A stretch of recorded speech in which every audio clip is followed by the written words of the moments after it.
Bonjour à toutes et à tous. Je suis très honoré, c'est un véritable privilège et une très grande responsabilité que de pouvoir me tenir ici devant vous, les personnes ici présentes, que ce soit les personnes aussi qui sont avec nous, la grande famille Internet qui nous suit. Et est-ce qu'on peut saluer la famille Internet qui sont en train de nous suivre? Est-ce que nous sommes véritablement ensemble? Je tiens à bénir le Seigneur pour notre belle famille Impact Centre Chrétien, à bénir le Seigneur pour le corps pastoral, à bénir le Seigneur pour le Père de la Vision, pour le pasteur Ivan, pour le pasteur Maud, pasteur Yves, pasteur Abi, pasteur Jacques, pasteur Adriane. Je bénis véritablement le Seigneur pour leur vie. Et vous savez, je le disais au premier culte, ne prenons pas pour acquis nos pasteurs. Qu'est-ce que je suis en train de dire? Prenons l'habitude, développons l'habitude, famille du Seigneur, de prier pour nos bergers que le Seigneur nous a donnés, de prier pour nos pasteurs. Ce n'est pas un acquis. Ce n'est pas un acquis. Je le dis souvent à Cotonou, les personnes des fois pensent que non, quand ils se réveillent à 2 h du matin, ils sont persuadés que je suis en prière. Quand ils se réveillent à 4 h du matin, ils sont persuadés que je suis en prière. À 6 h du matin, le pasteur est certainement en prière et certainement qu'il est en train de prier pour moi. Nous avons besoin de vos prières aussi, et certainement. Dites-moi un bon Amen. Amen. Mais le pasteur Yvon est en service. Hein. Il est avec notre famille de ICC Bruxelles.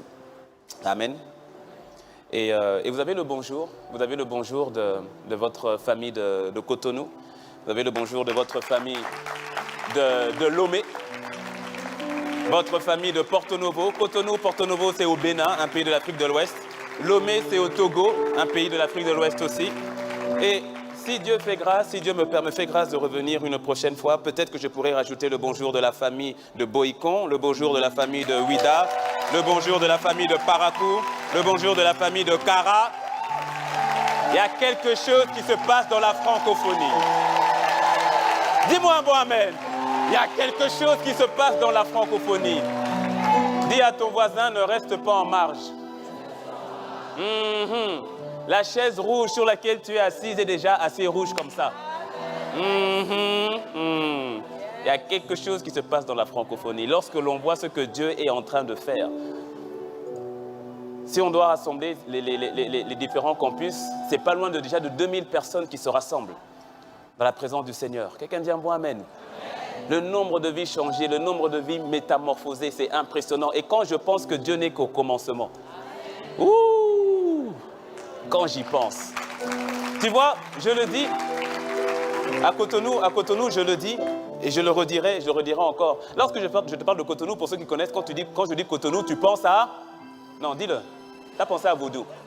Il n'y a pas de problème, il n'y a pas de problème. Mais le temps vient, il est déjà là. Lorsqu'on va parler de Cotonou, tout le monde va dire, le royaume de Dieu est là. Et ça ne va pas s'arrêter à Cotonou, ça va aller sur toute l'Afrique de l'Ouest, pas simplement l'Afrique de l'Ouest, sur toute l'Afrique. Je te dis, il y a quelque chose qui se passe dans la francophonie.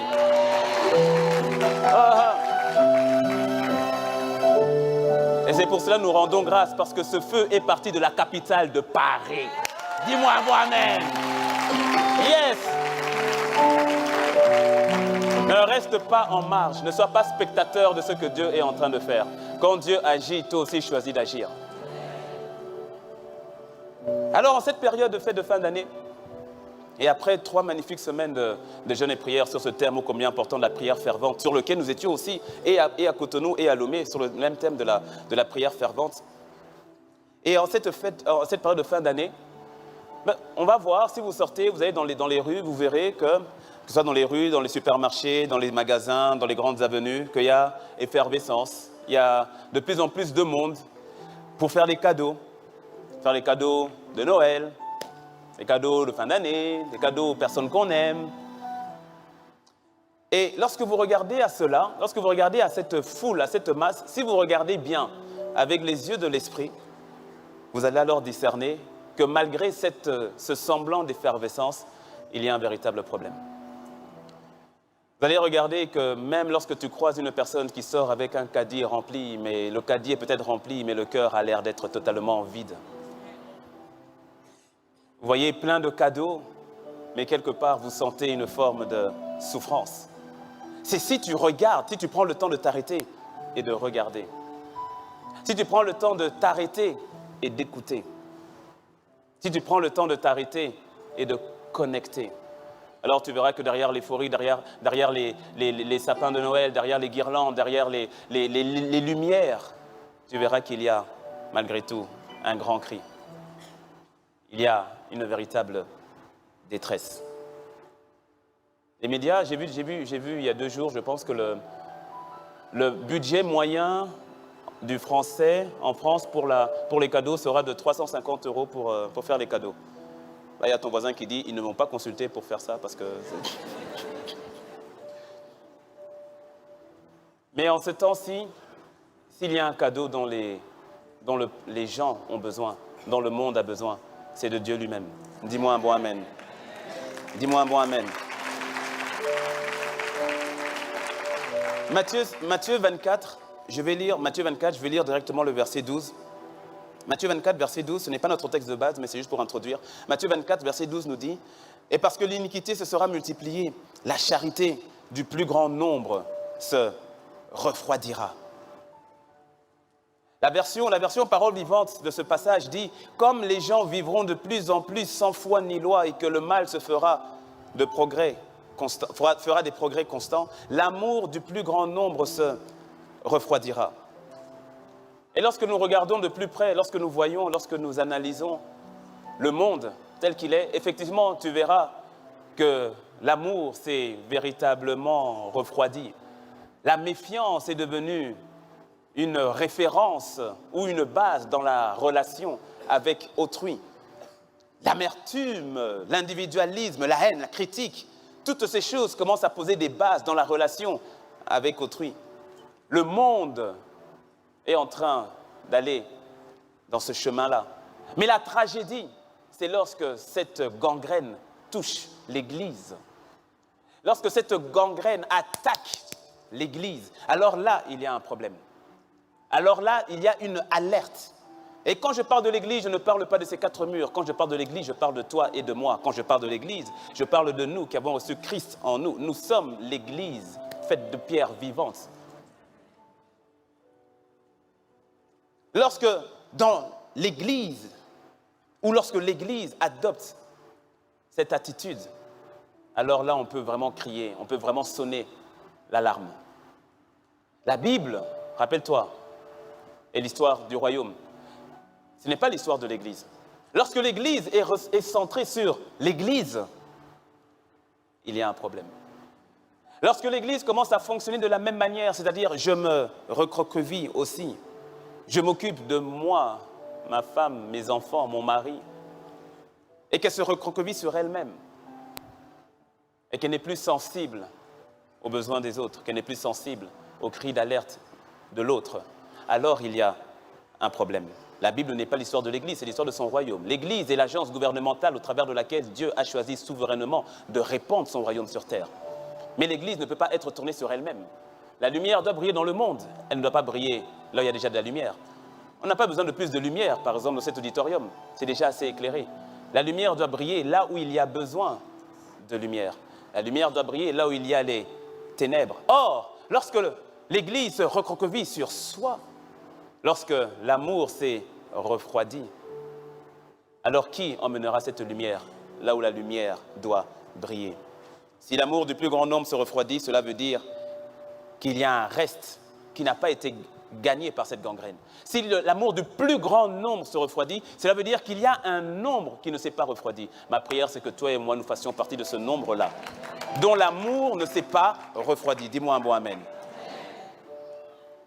Nous sommes appelés à répandre le royaume de Dieu, à répandre son amour, à répandre sa personne autour de nous. Alors, en cette fin d'année, il est de notre responsabilité d'offrir à notre monde, à notre environnement, le plus beau des cadeaux qui soit, c'est-à-dire l'amour de Dieu. Mon message aujourd'hui, c'est l'amour de Dieu, le véritable cadeau dont ton monde a besoin. J'aurais pu dire le véritable cadeau dont le monde a besoin, mais je veux que tu comprennes que lorsqu'on parle du monde de manière générale, ce monde-là est décliné dans ton environnement. Ton monde à toi a besoin de ce plus beau cadeau, qui est l'amour de Dieu. Prenons ensemble notre texte de base, Matthieu 9, versets 35 à 38. Jésus parcourait toutes les villes et les villages, enseignant dans les synagogues, prêchant la bonne nouvelle du royaume et guérissant toute maladie et toute infirmité. Voyant la foule, dis avec moi, voyant la foule. Il fut ému de compassion, dis avec moi, compassion. Parce qu'elle était languissante et abattue, comme des brebis qui n'ont point de berger. Alors il dit à ses disciples, la moisson est grande, mais il y a peu d'ouvriers. Priez donc le maître de la moisson d'envoyer des ouvriers dans sa moisson. Quelqu'un dit Amen. Verset 36, Jésus voyant la foule. Jésus voyant la foule. Tu ne peux pas voir ce que Jésus a vu sans ressentir ce qu'il a ressenti. Ou je le dirais autrement, si tu vois ce que Jésus a vu, tu ressentiras ce qu'il a ressenti. Jésus a vu la foule, comme nous en voyons plusieurs ces derniers temps. Mais pas simplement ces derniers temps, dans notre quotidien. Mais voyant la foule, il a ressenti autre chose. Peut-être parce qu'il avait vu autre chose. Les disciples ont vu la même foule. Et pourtant, ils n'ont pas forcément eu les mêmes sentiments. Les disciples connaissaient la foule. Ils la connaissaient très bien. Ils avaient l'habitude. Les disciples faisaient un peu la ceinture rapprochée, la ceinture gardée de Jésus. Et lorsque les gens venaient, c'est eux qui prenaient les coups. Ils protégeaient Jésus. Laissez passer, laissez passer, laissez passer. C'était des agents de sécurité par moment. Et à plusieurs reprises, on voit comment est-ce que les disciples voyaient la foule. La foule était souvent perçue comme une gêne. La foule était souvent perçue comme un problème. La foule était perçue comme une problématique de gestion humaine. À plusieurs reprises, nous le voyons. Rappelez-vous, lorsque la femme atteinte de la perte de sang depuis 12 ans est venue à toucher la tunique de Jésus et qu'elle fut guérie instantanément. Jésus qui s'arrête et qui demande « Qui m'a touché ?» Pierre le regarde. « Seigneur, avec tout le respect que je te dois, franchement, ta question là n'a pas de sens. » Non, emmène ça en 2015.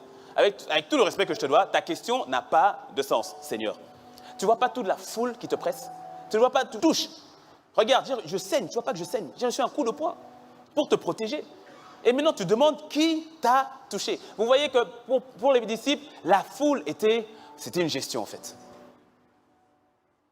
On le revoit lorsque Jésus se retrouve devant les 5000 hommes, sans compter femmes et enfants. Donc peut-être une foule de 10 000, 15 000, certains disent même 20 000. Mais peu importe, une foule de beaucoup de personnes. Pierre et les autres, lorsqu'ils voient la foule, ils voient un problème. Ils voient une complication. Il dit, Jésus, comme ils sont venus pour toi, hein, si toi tu parles, ils vont t'écouter. Parce que nous, on leur a dit de partir, ils ne veulent pas partir. Toi, dis-leur de partir, qu'ils aillent acheter à manger. Parce qu'ils sont trop nombreux, ça fait 3 jours qu'ils te suivent, il faut qu'ils mangent. Jésus voit la même foule, mais il a une autre réaction. Donnez-leur vous-même à manger. Est-ce que tu me suis? La même foule. Jésus ressent autre chose. Il ressent autre chose. Qu'est-ce que tu vois? Et comment le vois-tu? Comment vois-tu cela autour de toi, dans ton travail, dans ta famille, qui ne connaissent pas Dieu? Que vois-tu? Que discernes-tu? Comment vois-tu? Que ressens-tu? Les disciples voyaient le désagrément. Le Seigneur voyait une foule, des brebis qui avaient besoin d'un berger. Des brebis qui avaient besoin de quelqu'un pour les guider. Il discernait autre chose. Il ressentait autre chose. Alors devant la foule, on peut avoir plusieurs attitudes. Je vais en prendre 3. Plusieurs attitudes qui sont accompagnées donc des cadeaux. Donc il y a plusieurs types de cadeaux que tu peux offrir au monde qui est en train de périr. Plusieurs types de cadeaux ou d'attitudes que tu peux avoir ou de cadeaux que tu peux offrir aux personnes autour de toi qui ont véritablement besoin de lui. Plusieurs attitudes que l'on peut avoir vis-à-vis du monde. Il y a l'attitude de la sympathie. Ou encore, je dirais que c'est un cadeau, mais un cadeau que je dirais inefficace. Je vais m'expliquer. L'attitude de la sympathie. Certains vont agir avec sympathie vis-à-vis des autres. Et c'est une bonne chose, dis-moi Amen. C'est une bonne chose, car cela crée un contact. tu es avec les gens. Tu es sympathique, gentil. La sympathie, par définition, c'est lorsque les sentiments ou les émotions d'une personne sont profondément compris et acceptés par une autre personne. Donc, c'est la faculté de pouvoir participer aux peines et aux joies de l'autre. Et c'est une bonne chose, dis-moi amen. Mais tu ne dois pas t'arrêter là. Parce que tu vois, s'arrêter à la sympathie, c'est comme offrir un cadeau, mais un cadeau qui, au final, va s'avérer être inefficace. Tu peux commencer par là, ne t'arrête pas là. Parce que la sympathie va t'emmener à apporter des solutions, mais des solutions qui très souvent n'auront pas de répercussions véritables. Tu vas faire le bien. Et quelqu'un dira, mais c'est bien de faire le bien. Certes, oui, mais quel bien? Parce que tout ce qui est bien n'est pas divin. Tout ce qui est bon ne vient pas de Dieu. Alors il faut bien définir de quel bien est-ce que tu parles. Dans le jardin, il y avait 2 arbres. L'arbre de la connaissance, il y avait plusieurs arbres, mais il y avait 2 arbres particuliers.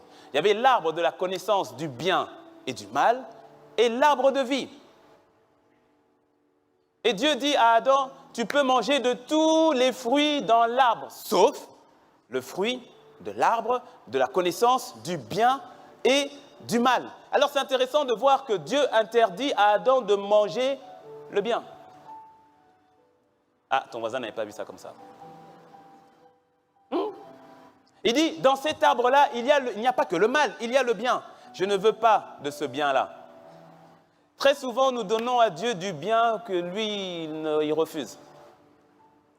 Accepte cela. Il me dit, mais non. Mais c'est du bien, certes. Mais est-ce que ça vient de moi?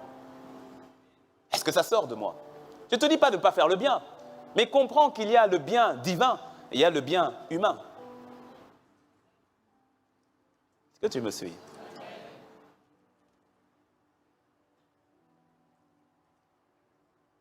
Souvent, nous présentons à Dieu, je le répète, un bien que lui-même, pour lequel lui-même n'a aucune approbation, qu'il a rejeté. Regarde.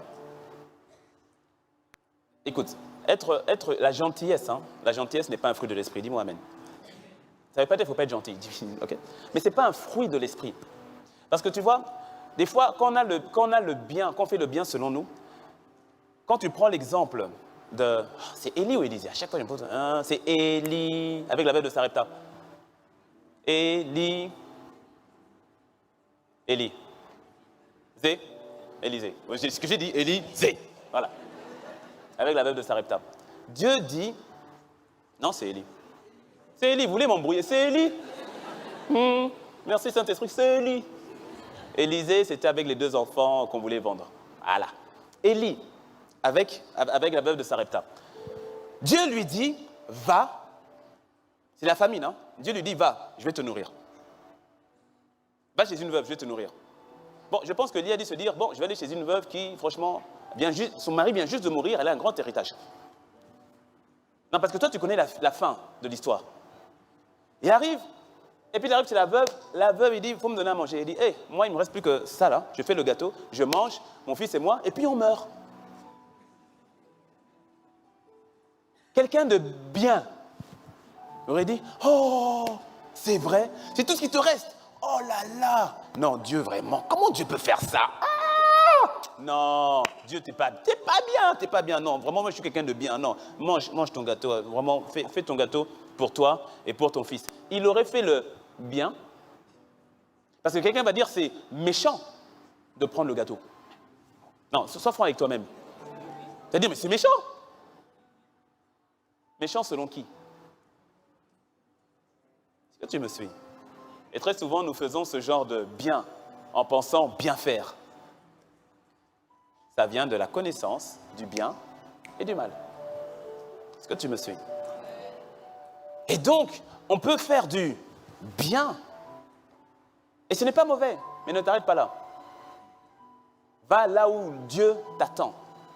Vis-à-vis du monde, alors l'attitude de sympathie consiste donc à être sympathique, on est accepté, tout se passe bien, on comprend la situation peut-être de l'autre, ce qui fait qu'on nous aime bien. Et puis de toutes les manières, comme je suis enfant de Dieu, j'ai une attitude qui sera différente. Dans mon travail, mon attitude sera différente. C'est pas moi qui vais forcément... Non, c'est pas moi qui vais critiquer. Tu ne critiqueras pas, tu ne vas pas insulter. Et donc, quand on insulte quelqu'un, toi, tu es là, toi, tu n'insultes pas. Bref, tu es différent et donc, ça attire certains. Et ensuite, lorsque la personne a des problèmes, tu viens, tu lui parles. C'est par exemple ta collègue qui a des problèmes... des problèmes médicaux ou des problèmes au niveau de la santé. Et donc, tu vas venir, tu vas lui parler, tu vas lui dire, ah bon, c'est vrai, et tu es une oreille pour elle, elle t'écoute, elle te dit, voilà, ça fait depuis 2 ans, ça fait depuis 5 ans, tu es là, tu l'écoutes, tu dis, ah bon, c'est vrai, ah mais si je peux t'aider, mais écoute, je te donne ma voiture, tu dois aller à l'hôpital, mais je donne ma voiture, vas-y, tu as besoin un peu d'argent, laisse-moi, je vais compléter. Et c'est pas mauvais. Dis-moi amen. Ce n'est pas mauvais. Mais ne t'arrête pas là. Parce qu'au final, c'est incomplet. D'où le fait que je parle de cadeau inefficace. J'aurais pu dire un cadeau incomplet. C'est ton frère qui est en train de paniquer parce que ça fait 2 mois, ça fait 6 mois, 1 an, il ne trouve pas de travail, donc il panique et à chaque fois quand il vient, il est toujours en mode panique. Oh, j'ai déposé les CV ici, j'ai fait ceci, ça prend pas et tout cela. Et donc toi tu viens, tu l'aides, tu fais le CV, tu fais l'aide de motivation et c'est une très bonne chose. Donc tu es avec lui, très bien. Mais pourquoi est-ce que cette personne qui ne connaît pas le Seigneur, tu n'arrives pas à lui dire qu'au fait, il recherche la sécurité dans ce qui est éphémère? Que ce dont il a besoin, la véritable sécurité qu'il recherche, elle ne se trouve qu'en Dieu. Pourquoi tu ne le lui dis pas? Pourquoi, quelque part, tu l'enfermes dans cette fausse sécurité qui est l'argent? Est-ce que tu me suis? Non, baisse pas la tête, on est très ensemble. Là, ta collègue qui est malade, pourquoi à aucun moment tu n'as dit, mais au fait, c'est vrai, tu dois aller à l'hôpital, tu dois prendre des médicaments tout le temps. Ah d'accord, c'est pas évident. Mais pourquoi est-ce qu'à un moment, tu ne lui dis pas, mais tu sais, je connais quelqu'un qui est capable de faire en sorte que tu n'aies plus de médicaments à prendre et en plus c'est gratuit.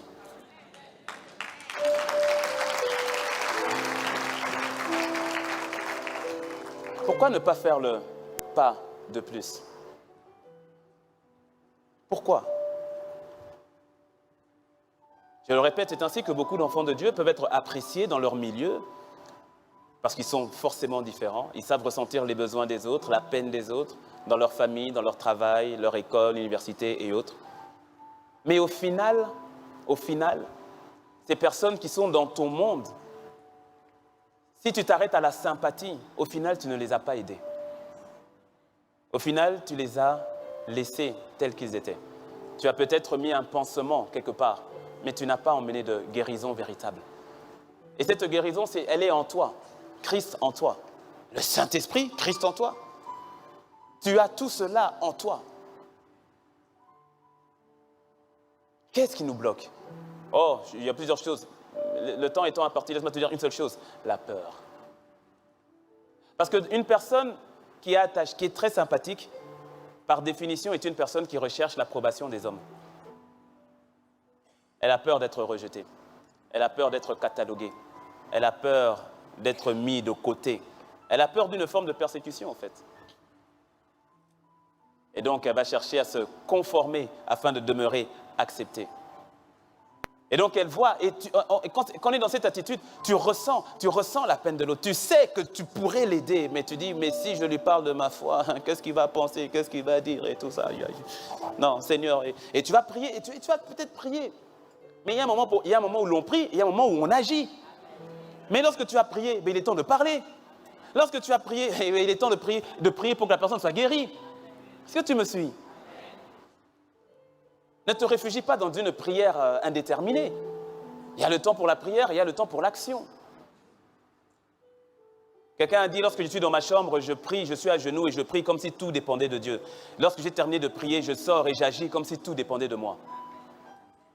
Nous sommes co-ouvriers. Il fait sa part, nous faisons la nôtre.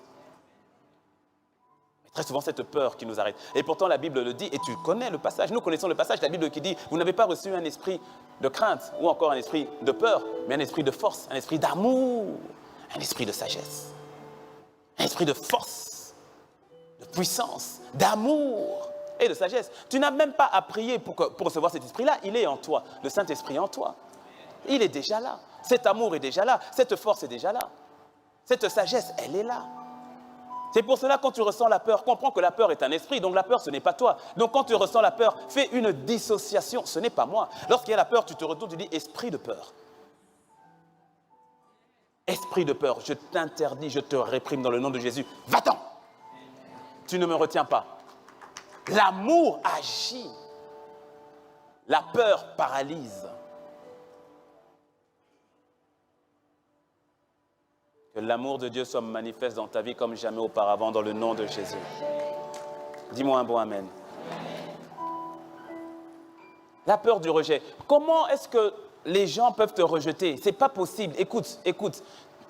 Tu ne peux pas être rejeté. Pourquoi? Parce que tu as déjà été accepté. Comment peux-tu me rejeter alors que tu ne m'as jamais accepté? Donc, comment peux-tu prendre ce que tu ne m'as jamais donné? Comment pourrais-je ressentir donc la crainte du rejet? C'est pour ça que je t'aimerais, j'aimerais et j'aimerais. Tu ne peux pas. C'est impossible pour toi de me rejeter. C'est impossible. Parce que tu ne m'as jamais donné l'acceptation. De toutes les manières. Je suis accepté par Dieu. Donc je ne laisserai pas le rejet ou la peur du rejet me paralyser. Jésus, voyant la foule, il fut ému de compassion. Là où les disciples voyaient autre chose, il a regardé autre chose. Ma prière, c'est que, alors que tu sortiras faire les courses, que tu puisses voir les choses autrement. Alors que tu iras travailler, pour ceux qui iront travailler demain, que tu puisses voir ton patron bizarre. Ce patron où tu as l'impression qu'il a été envoyé uniquement pour toi. Et peut-être que c'est vrai. Il a été envoyé uniquement pour te faire la misère à toi. Tes collègues, il est tranquille, mais toi, il te fait la misère. Que tu puisses le voir différemment. Que tu puisses le voir au travers des yeux de Jésus. Alors quelqu'un dira, oui, mais est-ce qu'il n'est pas écrit, mais il faut s'adapter, tu vois, il faut être parmi... Paul n'a-t-il pas dit, et c'est dans 1 Corinthiens 9, du verset 20 au 23, Paul a dit, avec les Juifs, je suis comme Juif, avec ceux qui sont sans loi, je suis comme sans loi, bien qu'étant sous la loi de Dieu, avec ceux qui sont avec la loi, je suis comme sous la loi, donc je m'adapte avec les uns et les autres. Donc n'est-il pas important de pouvoir s'adapter comme ci, comme ça? La réponse est oui, mais si tu lis bien ton texte, tu verras que quand il dit, j'ai été faible avec les faibles, afin de gagner. J'ai été juif avec les juifs afin de gagner. J'ai été sans loi comme ceux étant sans loi afin de gagner. Mais beaucoup, nous sommes faibles avec les faibles, juifs avec les juifs, grecs avec les grecs, afin de se préserver.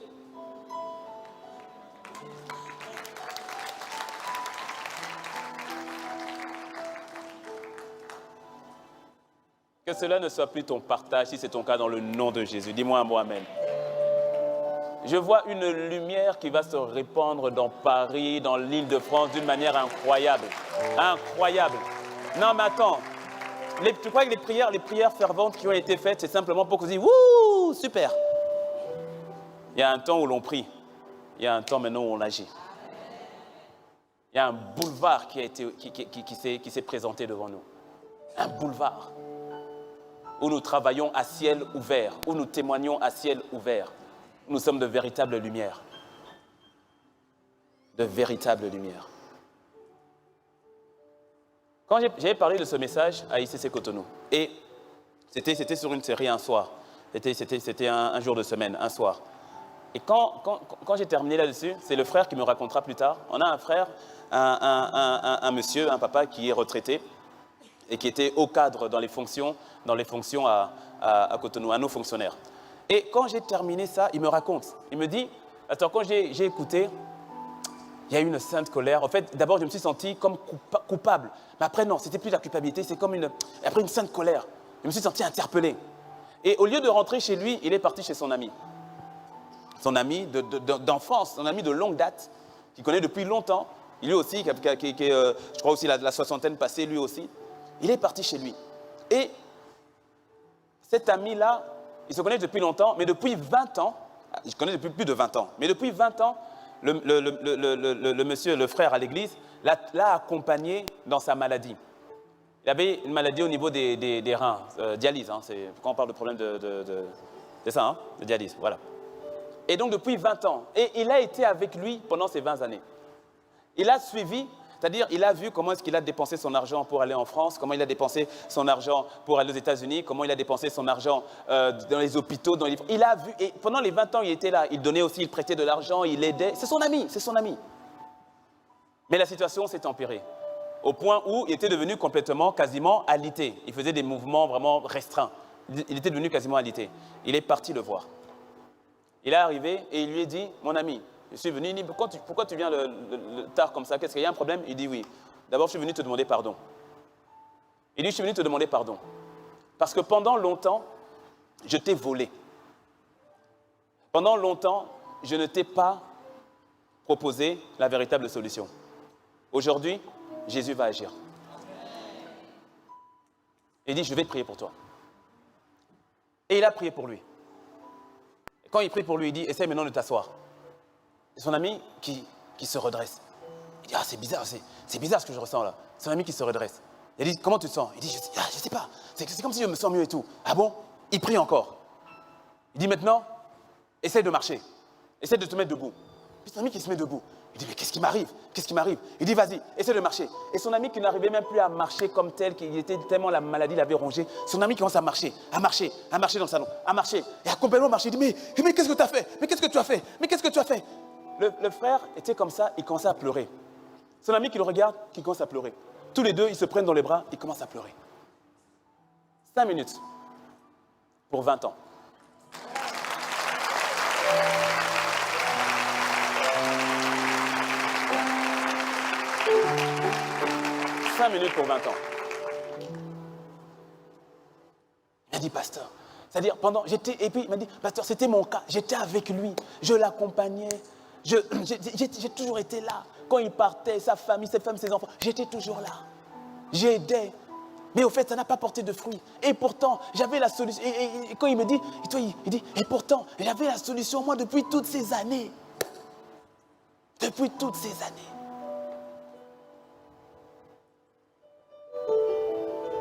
Je suis en guerre contre la peur. Je suis en guerre contre cet esprit de peur, cet esprit d'intimidation qui vient et qui s'oppose à la foi. Je suis en guerre contre cet esprit qui, des fois, nous emmène à dire « sois sage ». Laisse-moi te dire, il y a certaines sagesses qui sont une folie devant Dieu. Par moments, nous nous cachons derrière une forme de sagesse qui n'en est pas une. C'est la peur qui nous fait parler. C'est la peur qui nous fait parler. Comment expliques-tu que dans Acte 4, on vient de menacer Pierre et Jean? Nous vous interdisons de parler de ce Jésus-là. Taisez-vous, sinon ça va être chaud pour vous. Nous ne pouvons pas ne pas parler de ce que nous avons vu et de ce que nous avons entendu. Et ensuite, quand ils rentrent, ils font maintenant le rapport à l'Église. Ils disent, voici, on nous a menacés, on a dit ça, on a dit ça. Quelle est l'attitude de l'Église? C'est une attitude qui pousse un peu à la réflexion. Parce que l'Église, les hautes autorités viennent de dire, on va vous menacer. On vous menace. Et qu'est-ce qu'ils demandent à Dieu? Il dit, oh Seigneur, tu as vu comment c'est qu'on a menacé tes serviteurs, tu as vu maintenant comment c'est qu'on est en train de nous menacer. Mais tu sais quoi, Seigneur, donne-nous de parler encore plus fort. Et tends ta main, qu'il se fasse des signes, des prodiges, des miracles. Et donne-nous de proclamer ta parole avec encore plus de force. Mais il dit, mais qu'est-ce que c'est?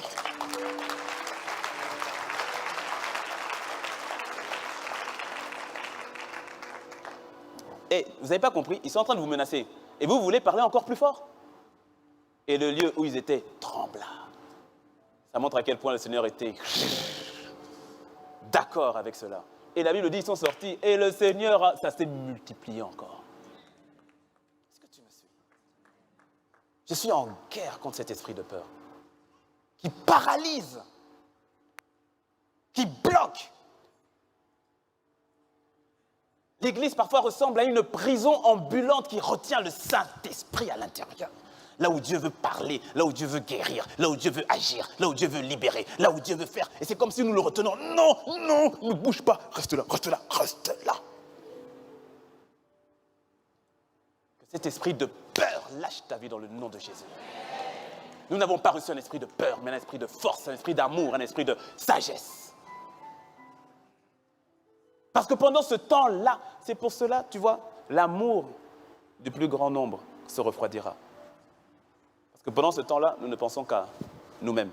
Nous nous préservons. Nous nous préservons. Là où Jésus dit, tu es Pierre, et sur cette pierre, je bâtirai mon église. Les portes du séjour des morts ne prévaudront point contre elle. Intéressant. Il dit les portes. Une porte, c'est une porte. La porte a plusieurs significations. La porte, c'est ce point de transition entre deux dimensions.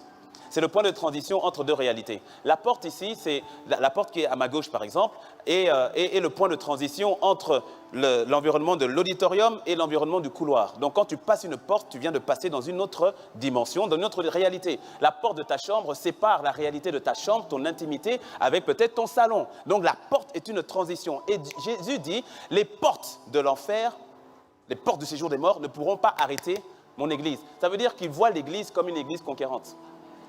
Il voit l'église comme une église en mouvement. Il voit l'église comme une église offensive. Or, aujourd'hui, l'église joue beaucoup la défensive. Donc, l'église, et quand je parle de l'église, rappelle-toi, je ne parle pas des 4 murs, je parle de toi et de moi. Et l'église, nous pouvons avoir facilement tendance maintenant à simplement agir, ou je dirais réagir à ce que le diable fait. Alors que Jésus te voit comme une personne offensive. Tu dois donner le tournis au diable et à l'ennemi, à ses démons. C'est-à-dire, il ne sait plus où donner de la tête. Il te voit attaquer ici. Attention, ils se sont levés ici. Attention, ils sont levés ici. Attention, ça tombe dessus. C'est-à-dire, il ne sait plus où donner de la tête. Les portes de l'enfer. Et puis, des portes, c'est pour défendre. Ce n'est pas pour attaquer. C'est exactement la situation de Jéricho. Quand il se retrouve devant Jéricho, impressionnant, les murailles, ouh là là, qu'est-ce que c'est impressionnant, ouh là là, à l'intérieur, mais nous, qu'est-ce que nous allons faire, comment nous allons faire? Rahab, à l'intérieur, elle dit, ici, ils ont peur. Ils ont appris ce que votre Dieu a fait en Égypte, comment il a séparé la mer Rouge en deux, ce qu'il a fait dans le désert. Nous sommes tous au courant ici, ils ont peur. Mais de l'extérieur, c'est impressionnant, c'est intimidant. À l'intérieur, ils ont peur. Si tu peux savoir à quel point le diable a peur de toi, tu n'as pas idée. Tu n'as pas idée. Tu n'as pas idée. Il a peur que tu fasses simplement le pas et que tout à coup tu dises maintenant ma lumière va briller partout. Il a peur parce qu'il sait que si tu le fais, il ne pourra pas t'arrêter. Parce que Jésus l'a dit, les portes du séjour des morts, il ne pourra pas. Il ne pourra pas. Il le sait. Alors il bluffe. Satan est un bluffeur. Il bluffe. Il bluffe. Alors tu peux dire, non mais attends, soit tu es une personne respectée et respectable. Tu vas parler de Jésus, toi aussi. Comprends un petit peu quand même. Est-ce que tu me suis?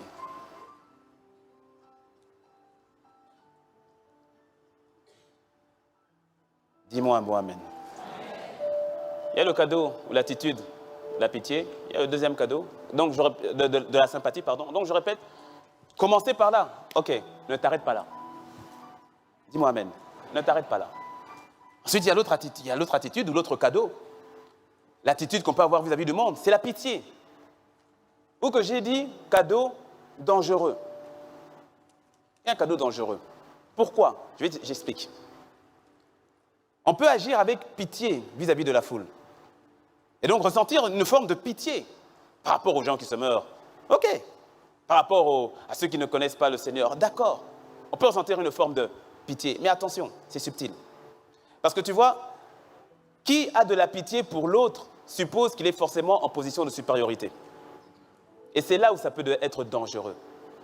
Je ne dis pas que si tu ressens de la pitié pour une personne, que c'est mauvais. Mais il ne faut pas que tu t'arrêtes là. Avance. Est-ce que tu me suis? Ne t'arrête pas là, avance. Parce que si tu t'arrêtes là, tu peux non seulement rester dans une position statique, simplement de regarder, tu dis, ah, vraiment pitié. Hein. Ah ouais, pitié, ah là. Ah, c'est dommage, hein. Ah, c'est dommage. Si seulement il connaissait le Seigneur, si seulement. Et c'est tellement subtil que tu peux en arriver à avoir l'attitude des pharisiens. Exactement comme le pharisien qui disait, oh Seigneur, je te loue, je te bénis, de ce que moi, je ne suis pas comme ce publicain, cet adultère, contre ce fornicateur chronique, ce menteur, ce voleur. Heureusement que moi, je suis différent. Heureusement que moi, je suis la nouvelle création, tu comprends? Mais lui, quel mauvais, oh là là, ouh là là. Regarde encore ce qu'il a fait, Seigneur, oh, pitié, oh là là. Mais je te bénis que de ce que moi, je ne suis pas comme lui. C'est subtil. C'est dangereux. C'est dangereux. Parce que j'ai regardé le mot pitié dans la Bible, j'ai vu qu'il apparaissait plus de 100 fois, exactement 108 fois, en tout cas dans la version seconde, qu'il apparaissait 108 fois. Et plus de 90% des fois où le mot pitié apparaît, c'est Dieu qui a pitié pour. Ce qui, quelque part, est totalement naturel parce qu'il est supérieur. La seule fois où j'ai vu, alors il y en a peut-être plus, mais en tout cas la seule fois où j'ai vu où ça a été mis entre humains, c'est lorsque la fille de Pharaon a eu pitié de Moïse dans le berceau. Et la fille de Pharaon vit l'enfant hébreu et elle eut pitié par rapport à lui. En même temps, la fille de Pharaon était aussi en position de totalement supériorité, les Hébreux étaient des esclaves. Mais de manière générale, tu verras que Dieu a pitié. Tu verras dans la Bible, quand Jésus marchait sur terre, tu verras Bartimée qui vient « Aie pitié, fils de David, aie pitié !» Tu verras la femme étrangère qui vient et dit « Seigneur, aie pitié, aie pitié, ma fille est malade et tout ça, aie pitié !» Normal, c'est Jésus. Alors tu peux ressentir, si tu ressens de la pitié, ne t'arrête surtout pas là. Parce que si tu y restes, tu restes dans une forme de supériorité et qui peut t'emmener au statu quo même, simplement à constater. Ah ben dis donc, c'est compliqué. Cette pitié doit t'emmener au troisième point que nous allons voir tout de suite. Mais c'est dangereux de rester à cette attitude de voir les autres inférieurs et souvent d'avoir même des propos. Il dit, lui là, il ne se convertit pas. L'enfer. L'enfer. Non, laisse-le. Ce jour-là, je le verrai. Je dirai, je t'avais dit non. Non, laisse, tu verras. Tellement subtil. Tellement subtil. Quand quelqu'un t'a fait mal, par exemple, pas toi, ni ton voisin. Bon, peut-être le voisin, mais pas toi.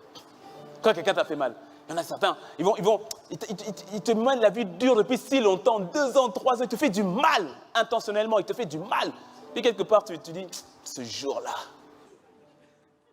il verra, c'est moi qui avais raison. Et lui là, en enfer. Mais tu ne le dis pas, hein. Non, tu ne le dis à personne, mais quelque part, tu dis, Dieu me fera justice. Seigneur, tu me feras justice. Fais-moi justice vis-à-vis de lui. La justice de Dieu, tu sais c'est quoi la justice de Dieu? La justice de Dieu, c'est ce qu'il a fait pour toi aussi. La justice de Dieu, tu dis, Seigneur, fais-moi justice. Alors, c'est une très bonne prière si tu le fais selon le cœur de Dieu. Quand tu dis, Seigneur, fais-moi justice, Seigneur, que ta justice se fasse, tu es en train de dire, alors, Seigneur, qu'il vienne à toi aussi.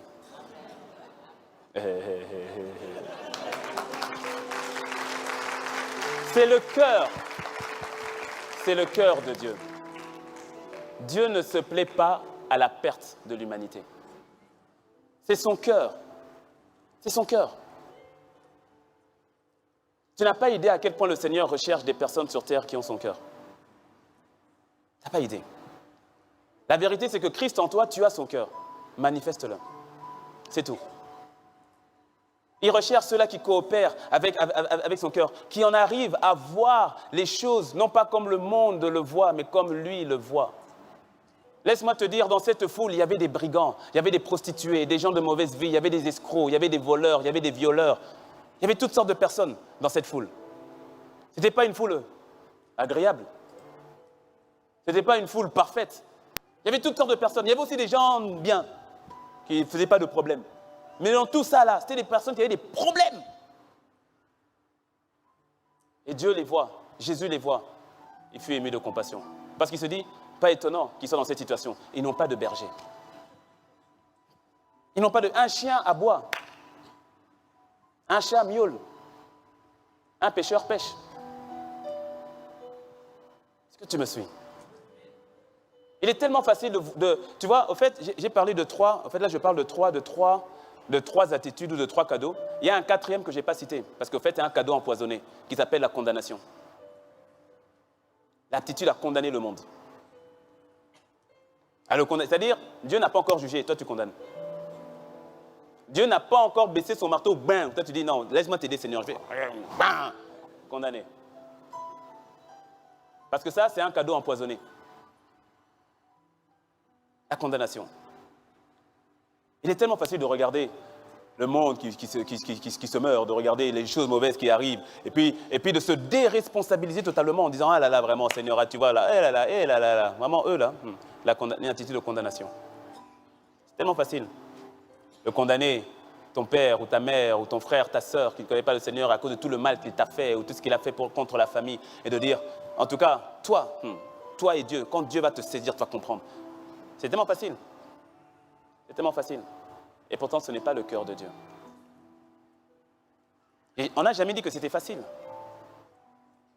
Oh, mais que c'est largement possible. Parce que ce cœur, tu l'as. L'amour de Dieu en toi te presse. Tu l'as. Le Saint-Esprit en toi, tu as sa nature. Il est amour. Donc tu as sa nature. Tu l'as. Tellement subtil de se placer en position de supériorité. Je me souviens, j'ai donné ce témoignage au premier culte lorsque j'ai donné ma vie au Seigneur adolescent et j'avais 15 ans.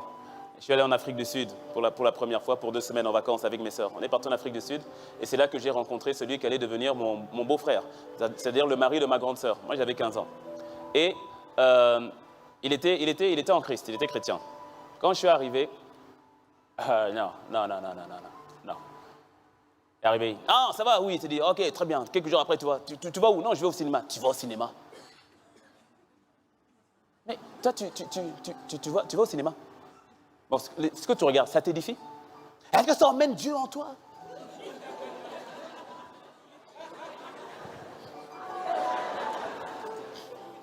Est-ce que véritablement ça change ta vie, ça? Hein? Il faut aller à l'église, il faut... Hein? Avec mes soeurs, on a dit, mais qu'est-ce qu'elle est partie nous chercher? Je repars. 2 ans plus tard, je reviens sur l'Afrique du Sud. J'étais content de revenir en Afrique du Sud, sauf pour une chose. Je savais que j'allais le voir. Ah. Bon, je prends mon courage à 2 mains. Quand je reviens, je le vois. Je m'attends à ce que, j'attends que les scuds arrivent. Pas de scuds. Je dis, c'est le premier jour, ça va aller. Puis les jours passent, 1 fois, 2 fois. J'entends même qu'il allait au cinéma. Je dis, non, c'est lui. Il allait au cinéma? Non. Ça, c'est pour nous avoir. Il savait qu'on arrivait. C'est une stratégie. J'ai dit, et à un moment donné, je me suis dit, mais quoi, il est plus dans le Seigneur. Et puis quand on arrive à l'église, tu vois qu'au fait, il est même montant en responsabilité, il dirige les temps de prière. Tu dis, oh, et pourquoi est-ce qu'il ne me bombarde plus comme avant là? Alors, comme j'aimais bien, à l'époque, c'est très simple. Hein, moi, mes centres d'intérêt, basket, filles, voiture, musique. Très vite, c'est rapide. Ok? Et puis aussi le montage vidéo. Donc, j'ai un peu rassemblé tout ça. Je me suis fait un petit montage vidéo. Il y avait un panier de basket dans la maison. Donc, j'ai mis ma caméra, j'ai pris le ballon, j'ai mis le panier. Et puis, je me faisais des dunks. Voilà, je jouais et tout cela. J'ai mis un son en dessous, LL Cool J. Si tu ne connais pas, cherche pas à connaître. Et donc, je faisais mes paniers, je filmais, en même temps, ça filmait. Et puis, je faisais mon montage et tout cela. Et tu me voyais, lunettes de soleil, torse nu et tout. Tu ne verras jamais la vidéo. Jamais. Jamais. Jamais. Et pendant que je suis en train de visionner, les créatifs, ils me comprennent. Ils aiment contempler leur chef-d'œuvre. Alors je suis en train de mettre en boucle dans le salon et je regarde mon chef-d'œuvre de 3 minutes et tout. Je regarde. Et puis à un moment, j'entends une voix derrière moi qui dit « Oh, mais c'est bien ça !» C'était mon beau-frère. Oui. Et donc depuis tout le temps, il regardait mon montage. Mon montage païen. Sur la bonne musique païenne. Avec des gestes païens.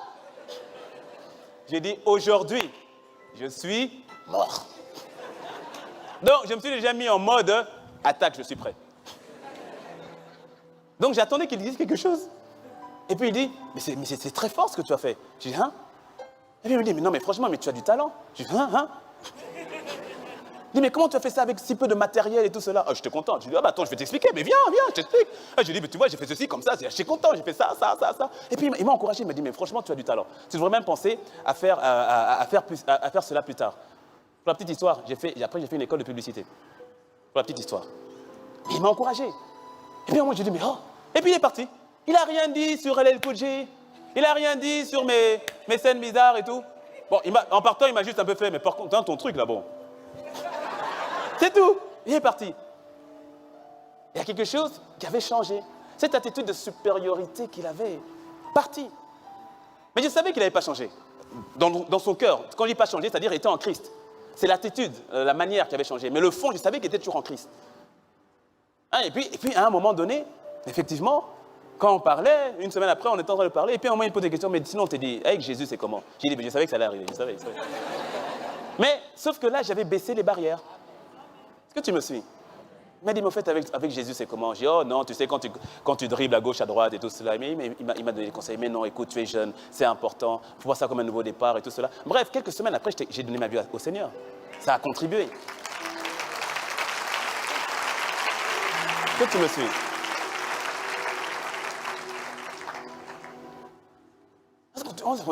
Il y a une attitude, c'est-à-dire hein, quand ton voisin rentre, hein, pas toi, quand ton voisin rentre dans une pièce, tout le monde se sent condamné, accusé, direct. Est-ce que vous avez remarqué ce paradoxe, si on peut appeler cela ainsi, pardon, ce paradoxe de voir que ceux qui suivaient Jésus, c'était des gens bizarres? Ça donne à réfléchir. C'est des gens bizarres qui venaient à lui. Je me souviens, quand j'étais employé, j'étais à la Stade de France à Saint-Denis, et j'avais un collègue. J'avais un collègue qui était frère architecte là. Et on était deux chrétiens. On était deux chrétiens on était deux chrétiens dans toute la société. Et on parlait avec lui, j'échangeais, j'échangeais. Donc il me parlait de ces trucs, il me disait non, ton profil vraiment, tu sais, je pourrais te placer avec quelqu'un et tout cela. Je dis ah bon et tout, on parle, on échange. Je dis oh mais tu sais, mais moi je suis déjà placé, je connais quelqu'un et tout, qui m'a complètement déjà placé quelque part. Ah oui, tu parles de qui? Jésus et tout ça. Ah bon, toi tu crois en Dieu? Ah oui, on échangeait. Et on échangeait au fur et à mesure. Tu sais ce qui s'est passé? Un jour, il m'a dit, tu sais, je suis content de pouvoir échanger avec toi. Parce que il m'a fait part de l'autre collègue qui était chrétien aussi. Il m'a dit parce que j'ai essayé de parler avec l'autre collègue que tu connais. Il est chrétien comme toi. Impossible. Impossible. C'est-à-dire que je parle avec lui, il a commencé à me dire non, je vais aller en enfer et que ça, et je ne pourrai pas. Et je dis mais il dit impossible de mettre deux phrases. Ce collègue est venu à mon mariage. À l'église, à l'époque nous étions à Ivry. Il est venu à mon mariage, à l'église. Lui qui n'était jamais allé dans une église comme telle. Quand je suis revenu au travail, il est venu, il m'a dit, tu m'as vu, j'étais à ton mariage. Je dis oui, je t'ai vu. Il m'a dit, mais il y avait quelque chose là-bas. Explique-moi, c'était quoi? Je dis, mais de quoi tu parles? Mais j'en sais rien. Mais il y avait une musique là. Et quand il y avait la musique, il y avait quelque chose. J'ai senti quelque chose à l'intérieur. C'était quoi? J'attendais que tu reviennes de ton voyage de noces pour que tu me racontes. C'est quoi? Il faut que tu me dises. Est-ce que tu me suis?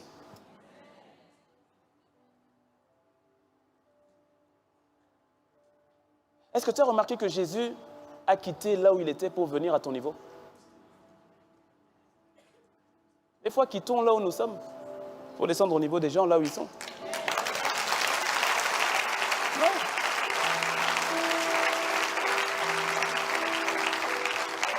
Prenons-les là où ils sont.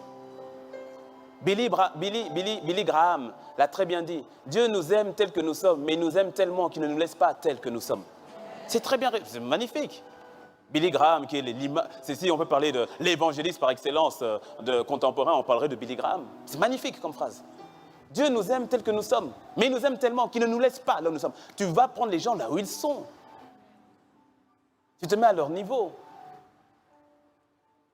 Et c'est l'amour qui te pousse. Et la sagesse du Saint-Esprit te donnera les mots, te donnera la manière de faire. Parce que ce que je dis, ce ne sont pas une manière de faire, ah c'est comme ça. Mais non.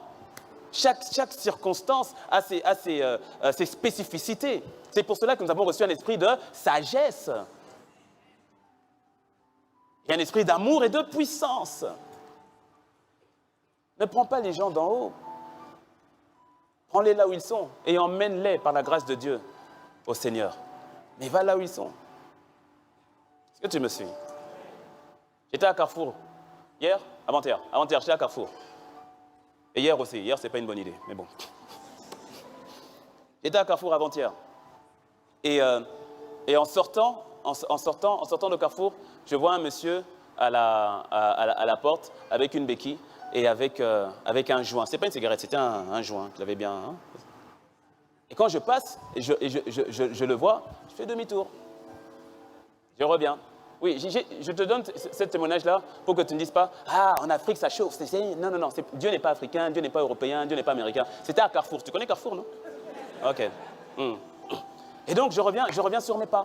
Et quand j'arrive, je dis « Oh, mais comment ça va, monsieur? » Bon, on dirait que vous êtes footballeur, il avait des chaussures de foot. J'ai dit « Mais qu'est-ce qui s'est passé? Vous avez une béquille, qu'est-ce qui se passe? » Bon, déjà, il s'étonne que quelqu'un vienne s'intéresser à lui. Les gens ont tellement besoin de Dieu. Déjà, ça l'étonne. Et puis il dit, ok, il me raconte, ben non et tout. Il avait un accent très prononcé, mais je ne pouvais pas savoir de quel pays exactement. Et puis il me dit, non, il y a un problème et tout avec la cheville et tout ça. Depuis 5 ans, problème et tout au niveau de la cheville et tout ça. Je dis, ah ok, depuis 5 ans. Je dis, d'accord, écoutez, moi je crois en Jésus, ça peut vous paraître bizarre, hein, un vendredi soir, c'était jeudi soir de la sorte, mais moi je crois en Jésus. Et je sais que Jésus vous aime et je sais que Jésus peut vous faire du bien. Permettez-moi de prier pour votre cheville. Il me regarde. Il dit, oh, ok, mais vous pouvez prier pour la cheville, il n'y a pas de problème. Merci. Et puis il veut partir, je dis, non, je veux prier là maintenant. En fait, il était au téléphone. Et puis à un moment, bon, il dit, ok, un instant. Et puis il parle, moi j'attends. Et puis il parle, il croit que j'allais partir, jamais. Anakazo. Anakazo, tu sais c'est quoi Anakazo? Il dit rien, j'attends. Il parle, hein, j'attends. J'ai tout le temps. Des fois on est pressé, mais pressé pour aller où?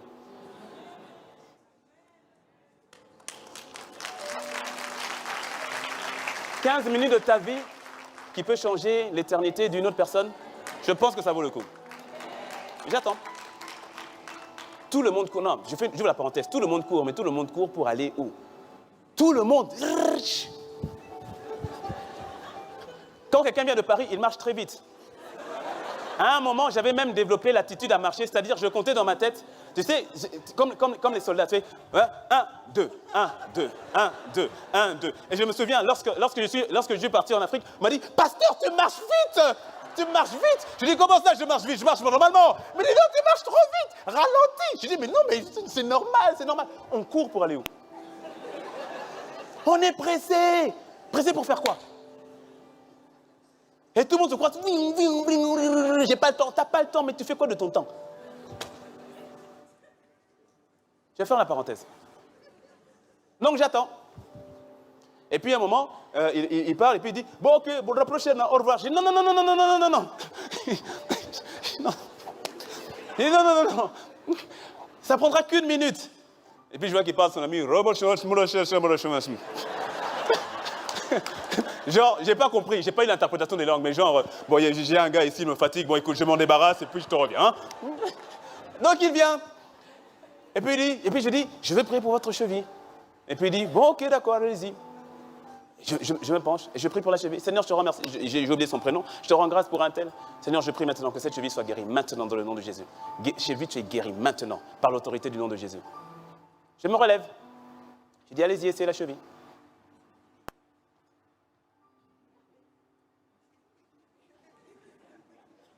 Il dit alors, dites-moi.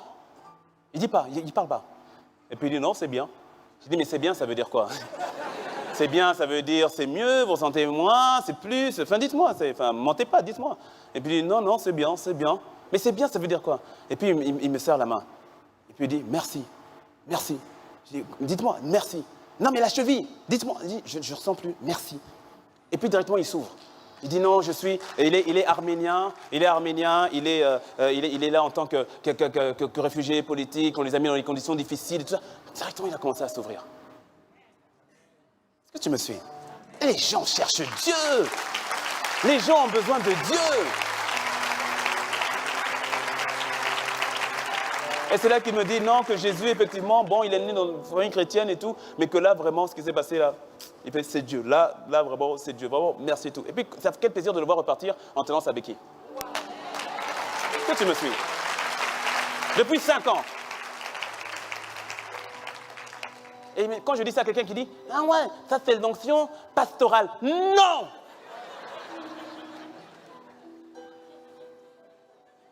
C'est Christ en toi.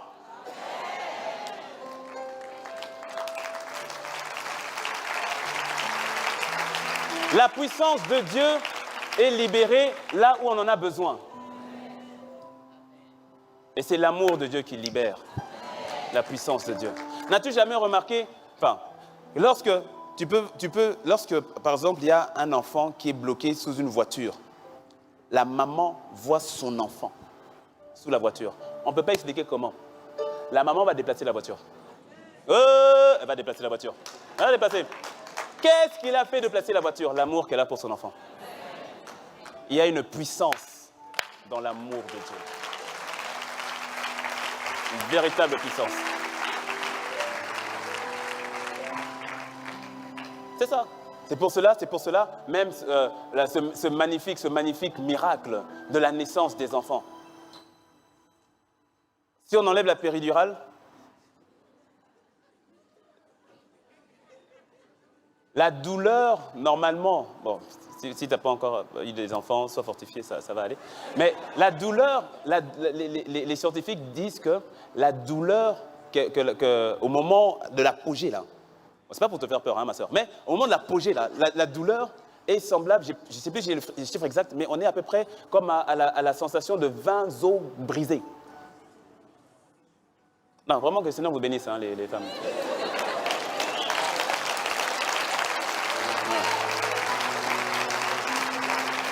Si tu as déjà eu un os brisé, tu sais ce que ça fait. Maintenant, tu en as 20 en même temps. Eh Seigneur, que le Seigneur vous bénisse. Eh les femmes, que le Seigneur vous bénisse. Qu'un frère dise Amen pour les femmes. Oh frère, dites un beau Amen.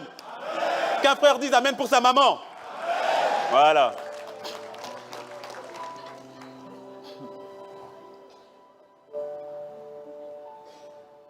Quittons parfois cette attitude dite supériorité par rapport aux autres. Allons chercher les gens là où ils sont. Mettons-nous à leur niveau. Ah non, il fume. Ah, comment je peux prier pour lui? Il fume, en plus il fume un joint et tout. Ah non, c'est quelqu'un de bien. Et alors? Rappelle-toi d'où Dieu t'a tiré, c'est quoi ton problème? Oh non, il a des piercings. Il a des piercings partout, regarde, ça descend de partout et tout cela. C'est pas grave, Jésus a été percé aussi, ça va aller. Ça va aller. Sois détendu. Sois détendu. Sois détendu. Va chercher les gens là où ils sont. Dis-moi un bon amen. Aime-les là où ils sont. Va les chercher là où ils sont. Aborde-les. Non, moi, je suis de telle religion. Oh, c'est pas grave, c'est pas l'histoire d'une religion.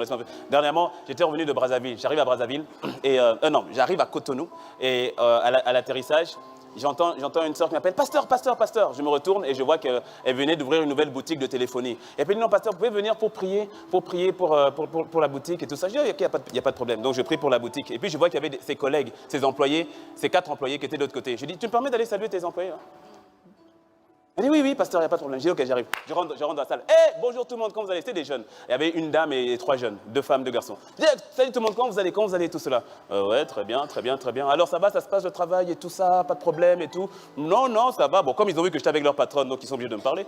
Elle dit non, ça va. Sinon ils m'auraient déjà viré, je suis sûr. Il dit non, ça va, ça se passe très bien. Je dis ok, très bien. Non, sinon j'étais de passage. J'étais venu seulement vous saluer, mais j'ai une bonne nouvelle pour vous. Au cas où vous ne le savez pas, il y a quelqu'un qui vous aime énormément. Jésus vous aime énormément. Il me regarde. Il fait ouais. Alors, tu as toujours un leader dans un groupe. Tu as toujours un leader. Et c'est lui qu'il faut détecter d'ailleurs. Et t'en as un et qui dit ouais, mais de toute façon, nous, non, on connaît tout cela et tout. C'était un bon leader, il était musulman. Il dit non, et d'ailleurs, moi, je suis musulman. J'étais musulman, mais c'est magnifique ça. Il dit, oh non, moi je vous connais, hein, vous voulez après prendre tout le monde dans votre religion. Mais je lui dis, mais je ne te parle pas de religion, je te parle d'amour, je te parle de Jésus qui aime. Il n'y a pas une question de religion. Il dit, ouais, d'accord, d'accord, très bien. Il faut parler aux autres. Eux, apparemment, ils sont chrétiens. C'est ça, nous, êtes chrétiens, non? Il faut leur parler et tout. Je dis, non, mais sachez simplement que le Seigneur vous aime. Il vous aime énormément. Et puis avant de partir, je dis, bon, en fait, il y a quelqu'un qui est malade par hasard. Quelqu'un a une douleur là, quelque part, on ne sait jamais. Alors, il me regarde. Et puis après, il dit, mais c'est vous les chrétiens, répondez, non? Alors, tu as l'une des jeunes filles qui dit oui, moi j'ai des douleurs au niveau du ventre et c'est gênant, c'est très gênant. Je lui dis ah bon c'est vrai, bon aide-moi, sur une échelle de 1 à 10, tu dis la douleur est à combien? Elle me dit oh on a peut-être du 5 à peu près. Je dis ok, mets ta main sur ton ventre, je peux mettre ma main sur la tienne? Elle dit d'accord, ok. Je mets la main, je prie Seigneur, je te rends grâce, merci je cite son nom.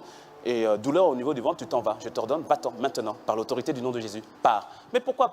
Parce que Jésus a dit, allez, je fais une parenthèse, si tu lis Matthieu 9, qu'on vient de lire, la suite, tu verras que quand il dit, priez le Père de la moisson afin qu'il envoie des ouvriers dans sa moisson. 10, premier verset, donc ça se suit, les versets sont découpés, mais en fait ça se suit, l'histoire se suit. Et donc directement, il appelle les 12 et il les dit, allez, chassez les démons. Allez, guérissez les malades. C'est-à-dire que Jésus, là je suis en train en fait, de parler déjà du troisième point, je parle des 2 et du 3 en même temps, je parle du point maintenant de la compassion, en fait, c'est-à-dire l'amour de Dieu en action. Hein, c'est le cadeau parfait. C'est-à-dire que Jésus, pour emmener une solution à ceux qu'il a touchés, ceux qu'il a bouleversés de l'intérieur, qu'est-ce qu'il fait? Il donne maintenant ce qu'il faut comme outil pour aller répondre aux problèmes de la foule. Il les équipe automatiquement. Donc tu comprends, au fait, mon point est le suivant. Quand tu comprends l'amour que Dieu a pour l'humanité, alors tu comprends que Dieu veut agir pour l'humanité. Dieu n'aime pas de loin. Il n'aime pas de loin, c'est-à-dire il n'est pas spectateur en amour, il agit. Quand tu passes, nous sommes dans le thème amoureux, le mois de décembre c'est amoureux de Dieu. Quand tu passes du temps dans sa présence, tu commences à déteindre, il déteint sur toi au fait. Et tu remarques que s'il y a vraiment une des caractéristiques de Dieu, c'est l'amour. Tu remarques qu'il est véritablement amour. C'est comme si tout le reste décline de cet amour. Tout, sainteté, justice, puissance, tout. C'est comme si tout décline de cet amour. Et quand tu es donc vis-à-vis de lui, tu commences et tu apprends, parce que ce n'est pas forcément automatique, mais de plus en plus tu apprends, et tu commences à être transformé par le renouvellement de l'intelligence. Et plus tu le fais, plus il y a une transformation. Pourquoi? Parce que la transformation vient de la mise en application de la révélation que nous avons reçue. Je répète, la transformation ne vient pas du renouvellement de l'intelligence. Laissez-vous transformer par le renouvellement de l'intelligence. Tu peux avoir un renouveau mais ne pas être transformé. Qu'est-ce que cela veut dire? Tu es constamment exposé à la parole mais tu ne la mets pas en pratique. Il n'y a pas de transformation, il y a une frustration. Issue d'une illusion. Parce que tu sens que les choses tu ressens que les choses devraient changer, mais elles ne changent pas parce qu'il n'y a pas de mise en pratique de la révélation que tu reçois dimanche après dimanche, message après message. Tant que tu ne mets pas en pratique ce que tu as reçu, il n'y a pas de transformation. Laissez-vous transformer par le renouveau. Le renouveau t'emmène à l'action. Le renouveau t'amène à agir d'une manière nouvelle. Et quand tu es dans la présence de Dieu, de plus en plus ça transpire. Et plus tu le fais, et plus c'est comme si tu as l'impression de dire, mais au fait, c'est comme si j'ai été créé pour faire ça. Pourquoi? Christ en toi. Et tout à coup, tu as l'impression de fonctionner comme Christ. Parce que tu es Christ. Il allait de lieu en lieu. Vous savez comment Dieu a oint Jésus-Christ de Nazareth qui allait de lieu en lieu faisant le bien et guérissant les malades. Laisse-moi te dire, tu es à ton boulot, ce n'est pas simplement pour la fiche de paye, c'est pour emmener la lumière de Dieu. Ouais. Je te dis la vérité. Les connexions que tu as, ce n'est pas simplement pour augmenter ton patrimoine immobilier. C'est aussi pour amener la vie dans le cœur de ces agents immobiliers-là. En fait, tout là où Dieu t'a placé, c'est pour emmener la lumière. Donc ne te plains pas des ténèbres, brille. Brille. Arrête de te plaindre des ténèbres. Arrête de te plaindre. Non, ici, plus il y a les ténèbres, ça veut dire que plus il y a une lumière forte qui doit sortir de toi. Est-ce que tu me suis? Dans le nom de Jésus, sois guéri. Je dis, non, je connais mon témoignage. Je dis, dans le nom de Jésus, sois guéri. Mais tu peux dire Amen, si tu es malade, tu dis Amen. Yes, Amen. Dans le nom de Jésus, je dis, sois guéri. Et puis elle dit, comment tu te sens? La fille, rappelle-toi, on a la fille qui avait mal au ventre. Je dis, comment tu te sens? Et puis elle me dit, ah bon, c'est un peu baissé. Ah, ben, aide-moi, tu dis combien? Sur 5, on était à 5, tu dis combien? Ah bon, on va dire 4. 4, ah ben gloire à Dieu, Jésus est en train d'agir. Pendant ce temps, tu as le musulman qui regarde, genre... Puis je remets la main, je commande encore, dans le nom de Jésus, sois guéri. Et là, elle me dit, ah c'est bizarre, ça a bougé. La douleur, j'ai plus mal au ventre, maintenant c'est au niveau du dos. Je dis, ah bon, ça a bougé? Oui, ça a bougé. Je dis, ok, je vais prier. J'ai su que c'était un esprit. Je n'ai pas voulu faire maintenant de remakassan de rebochata. Sors! Sors! Non. On est au bureau quand même. Esprit de sagesse aussi, tu vois, non? On est au bureau. Donc, j'ai dit, ok, je remets la main. Je dis, ok, pas de souci. Je mets ma main. Il dit, esprit mauvais, tu pars. Maintenant, dans le nom de Jésus, pars. Je t'ordonne, va-t'en, maintenant. Je dis, vas-y, parle, teste maintenant. Teste. Puis tel musulman qui dit, hein, mais il faut dire, dis bien. Teste. Et puis il dit, j'ai plus mal. Non, j'ai dit, non, c'est pas pour moi, il faut le dire très fort. Il s'appelait Mohamed. J'ai dit, il faut le dire très fort pour Mohamed, c'est pas moi. Et puis il dit, non, j'ai plus mal. Mohamed qui dit, non, j'ai plus mal, j'ai plus mal. Il dit, c'est ton ami, moi je la connais pas, tu vois, c'est tel quel, c'est pas moi.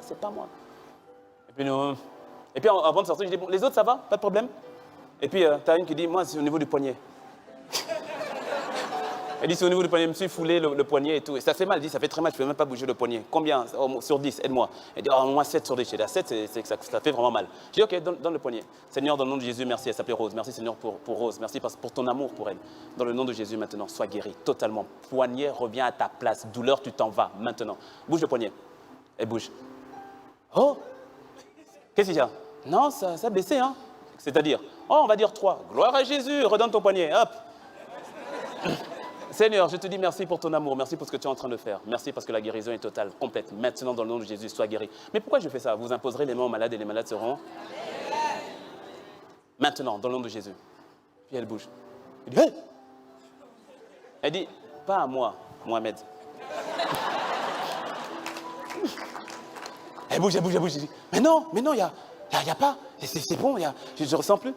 Et puis Mohamed qui me regarde. Il dit, donnez-moi votre numéro de téléphone.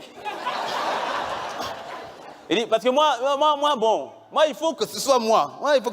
J'ai dit, bon, le jour où tu es malade, Mohamed, n'hésite pas, appelle-moi. J'ai donné ma ligne directe. J'ai dit, tu m'appelles n'importe quelle heure. Je me rappelle de n'importe quelle heure, appelle-moi. Ok, non, mais bon, on verra. Quel est mon point? L'amour, la compassion de Dieu t'emmène dans le mouvement. J'ai terminé, je suis au point 3. Je ne sais pas si la régie l'a mis, le point 3, qui est la compassion ou encore le cadeau parfait. C'est que la compassion de Dieu t'emmène dans le mouvement. Jésus a vu et il ne s'est pas arrêté à ressentir les choses. Il est venu emmener une solution. Il est venu emmener une réponse. L'amour de Dieu te pousse au mouvement. L'amour de Dieu te pousse à agir, à ne pas laisser les personnes là où elles sont. Oh là là. Le jour où le Seigneur m'a dit ça, j'ai pleuré. Ce sont des choses que l'on sait. Et là, il m'a dit ça, j'ai pleuré. Il m'a dit, mais pourquoi est-ce que vous donnez l'impression que je n'aime pas faire du bien?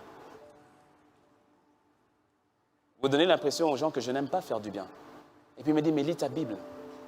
Mon cœur, j'aime.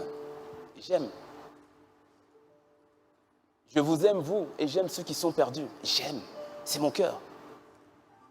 Ça fait un shift dans ma tête. Alors, est-ce qu'il y a des gens qui te rejettent? Ben oui. Mais est-ce qu'ils te rejettent vraiment? Ben non.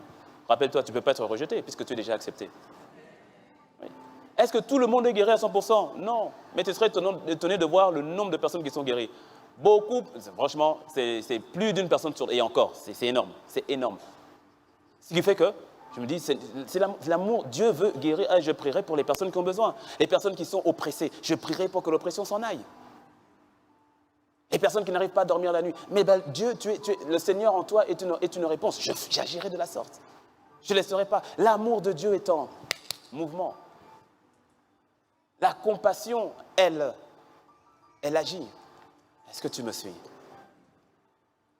Alors, vois la foule comme Dieu la voit. N'appelle pas impur ce que Dieu appelle pur. Là où tu vois le pécheur, Dieu voit quelqu'un de sanctifié. Rappelle-toi de toi-même. Là où tu vois un meurtrier, Dieu voit peut-être un évangéliste. Tu peux penser à quelqu'un comme Paul. Là où tu vois une prostituée, Dieu voit une femme d'impact. Tu peux penser à Rahab, qui est devenue l'arrière-grand-mère de Jésus. Tu te rends compte que Jésus, il aurait pu téléguider sa lignée. Il choisit que dans sa lignée, il y ait une prostituée. Waouh! Waouh! Est-ce que ça ne nous enseigne pas ces choses? De la cendre, de la poussière, il retire la splendeur. Là où il n'y a rien, il te change tout. Et lorsque tu arrives à voir avoir ça, c'est... tout à coup, ça change. Ça change. La pire des personnes, tu arrives par la grâce de Dieu à discerner ce que Dieu peut faire, va faire. L'amour de Dieu qui est en mouvement, l'amour de Dieu qui est en action. Est-ce que tu me suis? Les gens ont tellement besoin de Dieu, ce qui veut dire qu'ils ont tellement besoin de toi. Dernier témoignage, hier, j'étais à Carrefour, ce qui n'était pas une bonne idée comme je le disais. Et je croise une dame, elle marchait comme ça, elle marchait un peu comme ça. Et donc ça se voyait qu'elle avait mal. Et je la coche, je dis, madame, qu'est-ce qui se passe? Je vois que vous boitez, on dirait. Déjà, les gens, évidemment, ils s'étonnent que les gens s'intéressent à eux, tellement que tout le monde est devenu individualiste. Les gens s'étonnent que quand tu rentres dans le bus, tu t'assieds et que tu dises bonjour à la personne qui est en face de toi. Il dit, mais qu'est-ce qui se passe? Il veut mon sac, c'est quoi? Il y a un problème et tout. Les gens s'étonnent. Mais ça ne doit pas être notre partage. Église de Dieu, ça ne doit pas être notre partage. Il doit y avoir une différence. Il doit y avoir une différence. Sinon, à quoi ça sert? La lumière doit briller. Les opportunités. Seigneur, je me souviens, je laisse le témoignage de la dame, je me souviens, je sens celui-là est plus pertinent. Je me souviens, j'ai donné vendredi, mais j'étais dans cette rame de métro et je n'oublierai jamais cette expérience où c'est comme si le Seigneur m'a... C'était une expérience spirituelle bizarre, c'est comme s'il m'a happé. Et je me retrouve dans la rame de métro, on était bondés, c'était RER A, on était serrés. Et dans cette rame de métro, il y avait plein de monde. Et tout à coup, c'est comme si, je ne peux pas expliquer, comme si je suis happé, que je vois la rame de métro d'au-dessus. Et je vois la rame, toute la rame était noire. Les gens étaient en noir, noir, noir, noir, noir, noir. Et il y avait un seul point lumineux, c'était moi, là où j'étais. J'ai reconnu dans la rame. Et j'ai eu le nombre exact de mémoire, c'était entre 141 et 171 personnes. Et j'ai eu le nombre exact. Et puis le Seigneur qui dit, est-ce que tu sais que dans cette rame de métro, là, maintenant, tu es le seul à me connaître? Il me dit, tu es le seul à me connaître. On était plus d'une centaine de personnes dans la rame. Et après, il me dit, et pourtant, si je te demande de parler de moi, tu vas me résister. Et puis, je me suis retrouvé dans la rame. Je fais, ouh là là, ouh là là. Ce qui me faisait mal, c'est que je savais qu'il avait raison. Même après ça. Est-ce que tu me suis? Alors, je ne suis pas en train d'établir une forme de doctrine. Bon, aller dans les rames de métro, crier Jésus et tout ça. Ce n'est pas ce que je suis en train de dire. Si le Saint-Esprit demande de le faire, il n'y a pas de problème. Mais ce n'est pas une doctrine que je suis en train de mettre en place. Est-ce que tu me suis? Je suis en train de mettre simplement le cœur de Dieu qui consiste à aller vers les gens. Une personne à la fois, c'est largement suffisant. Tu n'es pas obligé de venir sur un pupitre comme ça et parler à des masses, à des foules. Certains, oui. Et tu fuis, arrête de fuir. D'autres, non. Mais tous, oui. L'évangélisation, ce n'est pas quelque chose, une onction particulière pour certaines personnes. C'est un style de vie. À vrai dire, l'évangélisation, on dit évangélisation pour qu'on se comprenne, mais c'est un style de vie parce que nous sommes des témoins. Le Saint-Esprit sur toi, c'est pour que tu sois un témoin. Ton parler en langue, c'est pour que tu sois un témoin. Tu serais surpris de voir le nombre de personnes qui cherchent Dieu. Cette femme au carrefour, quand elle marchait, j'ai justement prié pour elle. Quand j'ai prié pour elle, directement, et puis elle me regarde et dit, j'ai dit, alors dites-moi, elle était avec sa petite fille, c'était une grand-mère. Elle fait, mais la douleur est partie, mais je ne sens plus. Elle dit, non, donnez-moi votre numéro de téléphone, au cas où la douleur revient. Elle dit, non, donnez-moi votre numéro de téléphone. Je dis, mais moi je suis de passage et tout, je suis en Afrique de l'Ouest et tout cela. J'ai dit, mais je vous laisse le numéro de l'église, j'ai le numéro de l'église avec l'adresse et tout ça.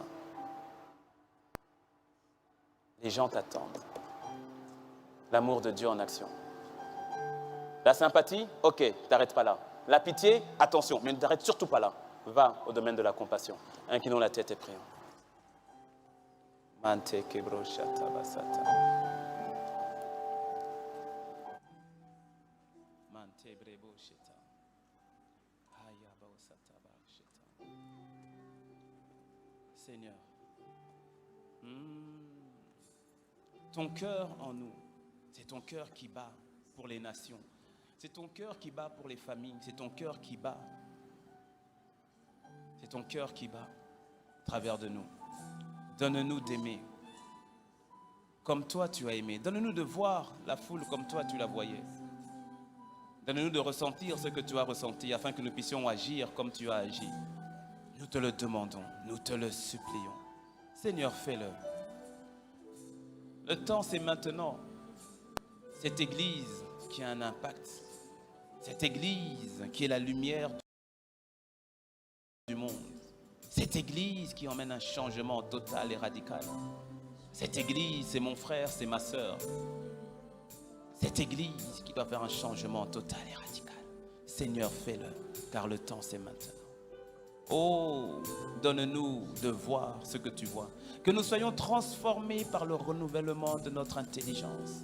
Il y a quelqu'un quelque part qui attend patiemment notre obéissance afin de recevoir sa délivrance, afin de recevoir son salut, afin de recevoir sa libération, afin de recevoir sa guérison. Que la peur ne soit plus le partage de ma sœur et de mon frère. Tu ne nous as pas donné un esprit de peur, mais un esprit d'amour. Alors Seigneur, que l'Esprit Saint manifeste son amour en nous. Un esprit de sagesse, que ta sagesse soit notre partage. Et un esprit de puissance, que ta puissance soit libérée. Seigneur, c'est ce que nous te demandons. Compassion, que nous soyons remplis, saturés de ta compassion, de ton amour. L'amour de Dieu en action, l'amour de Dieu en mouvement. En mouvement. Alors Seigneur, fais-le. Fais-le dans nos vies. Te bénissons parce que c'est toi qui fais toutes ces choses. C'est toi qui fais toutes ces choses. Et alors que nous sommes à la fin, alors avant que je ne rende le micro, là nous avons les yeux fermés, la tête baissée. L'amour de Dieu ne s'explique pas. Quand bien même j'en ai parlé comme tel, mais il ne s'explique pas. L'amour de Dieu s'expérimente. Il t'a tant aimé. La Bible dit qu'il a tant aimé le monde qu'il a donné ce qu'il avait de plus cher, c'est-à-dire Jésus, son Fils. Il s'est donné uniquement pour toi. Il s'est donné uniquement pour toi. Alors que nous avons les yeux fermés, la tête baissée, si tu es ici et que tu n'as jamais donné ta vie à Jésus, je ne te parle pas de religion, ce n'est pas la religion. Ce n'est pas la religion. Je ne parle pas du fait d'être catholique, protestant, évangélique, orthodoxe, musulman, bouddhiste. Je ne te parle pas de tout ça. Je te parle du fait d'avoir donné ta vie à Jésus, cette relation avec lui. Si tu devais mourir aujourd'hui, tu sais que tu te retrouverais avec lui dans son royaume. Il t'a aimé plus que tu ne pourras jamais le comprendre. Même si tu venais à l'église, ce n'est pas le fait d'aller à l'église, ce n'est pas ça. C'est le fait d'avoir abandonné cette vie de péché pour lui, d'avoir échangé cette vie, d'avoir pris sa vie. Et c'est ce qu'il veut faire avec toi. Tu ne comprends pas tout, ce n'est pas grave. Moi qui te parle, je ne comprends pas tout non plus. Mais j'ai compris l'essentiel. Et c'est ce que tu ressens dans ton cœur, que tu as besoin de lui. Laisse-le faire ce que lui seul est capable de faire dans ta vie. Ce n'est pas toi qui le fais, c'est lui. Tout ce qu'il te demande, c'est donne-lui ta vie. Détourne-toi de la vie du péché. Viens vers lui. Laisse-le te donner sa vie. Alors nous avons les yeux fermés, la tête baissée. Si tu es ici, tu n'as jamais fait cette prière, mais ce que tu ressens dans ton cœur, c'est le Saint-Esprit de Dieu qui te parle. Et si tu veux faire cette prière, si tu veux que je prie avec toi, alors nous avons les yeux fermés. Si c'est ton cas, lève la main simplement là où tu es. Lève la main et je vais prier avec toi. Que le Seigneur te bénisse, que le Seigneur te bénisse. Je vois des mains qui se lèvent, je vois des mains. Je vois des mains. Sur Internet, dans cette même attitude, vous pouvez vous signaler. Si c'est votre cas sur Internet, on est ensemble. Le Seigneur est là, là où vous êtes, derrière votre écran. Gardez votre main levée. Gardez votre main levée. Gardez votre main levée. Je te laisse encore quelques secondes si tu veux rejoindre ceux-là qui ont levé la main. C'est un choix qui est important.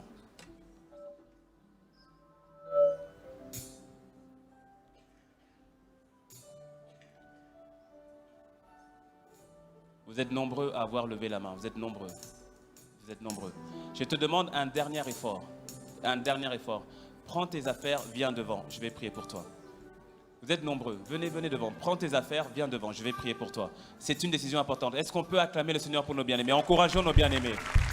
Encourageons nos bien-aimés. Encourageons-les. Encourageons-les. Encourageons-les. Oh, Impact Centre Chrétien, famille ICC, est-ce qu'on peut regarder nos bien-aimés, regardez-les. Venez devant, venez.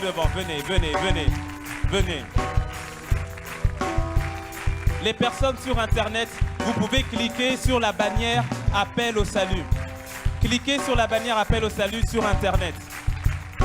Parce qu'on va prier ensemble. C'est un miracle qui est en train de se produire maintenant. Continuez d'acclamer. Regardez, ils sont en train d'arriver. Regardez. Yes. C'est l'amour de Dieu en action. C'est l'amour de Dieu en action. Mahasate brebo sata. Oh, n'arrêtez pas d'acclamer. Regardez, regardez, regardez, regardez, regardez, regardez. Hey, Matebebo Sata. Hey, hey, Masatebebo. Hey, l'amour de Dieu n'a aucune frontière. L'amour de Dieu n'a... Ça continue d'arriver, ça continue d'arriver. Continuez d'acclamer, d'acclamer le Seigneur. Encouragez, regardez ces champions et ces championnes de Dieu. Il y a un changement total, un changement radical. Il y a la fête dans le ciel. Il y a la fête dans le ciel. Il y a la fête dans le ciel. Massa Terebo Sata. Hey, hey, hey.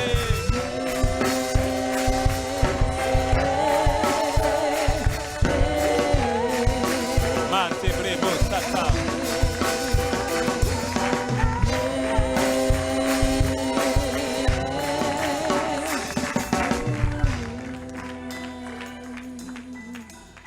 Il n'y a pas de décision plus importante que celle-là.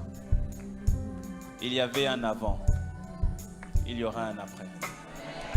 Lorsque Dieu vient, il y avait un avant, il y aura un après. À vous qui êtes devant, mettez la main sur votre cœur. Sur Internet, vous cliquez sur l'onglet Appel au salut et nous faisons la prière tous en même temps. Nous sommes ensemble. Mettez la main sur votre cœur. Vous allez faire cette prière avec moi en croyance du plus profond de votre cœur. Et toute l'Église, comme une seule famille, nous allons vous accompagner dans cette prière. Dites après moi, Seigneur Jésus, je te dis merci pour ton amour, pour ma vie, pour ton amour à mon égard. Je viens à toi, tel que je suis. Pardonne-moi pour tous mes péchés.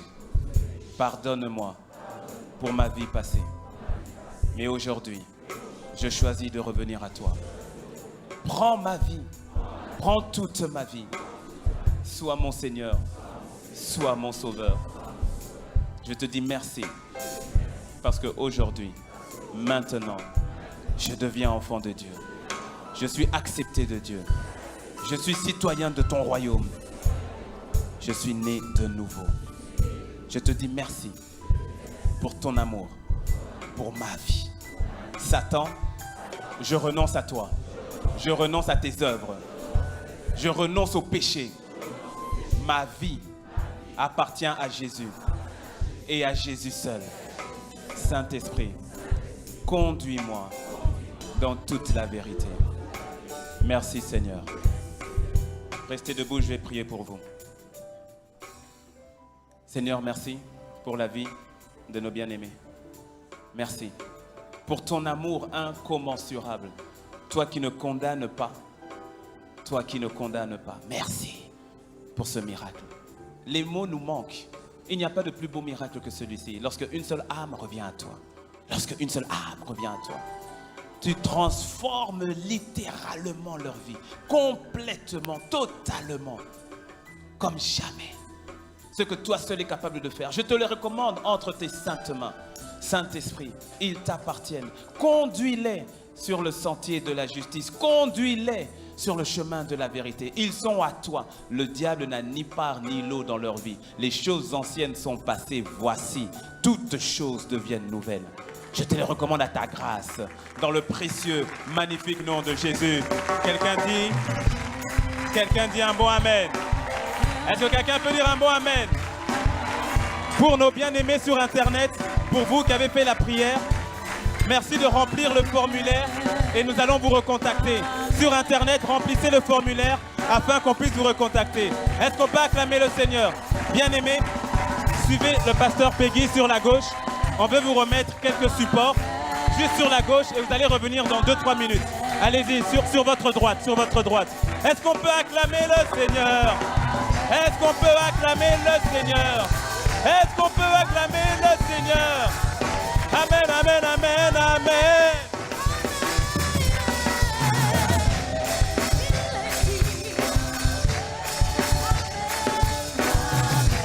Amen, amen.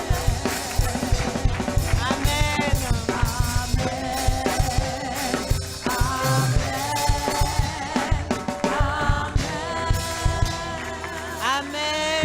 à Dieu, merci Seigneur. Merci Père pour ta parole ce matin. Waouh! Merci Seigneur. Accorde-nous la grâce de mettre ta parole en pratique. Accorde-nous la grâce que ton amour au-dedans de nous nous pousse à agir. Ton amour au-dedans de nous nous pousse, Seigneur, à parler de toi. Finis la timidité, finis la peur. Nous voulons dès aujourd'hui, à compter d'aujourd'hui, Seigneur, aller ouvrir la bouche et de faire de toutes les nations des disciples. Nous te bénissons dans le nom de Jésus. Nous te demandons de fortifier Pasteur Teddy pour le 3e culte. Renouvelle ses forces.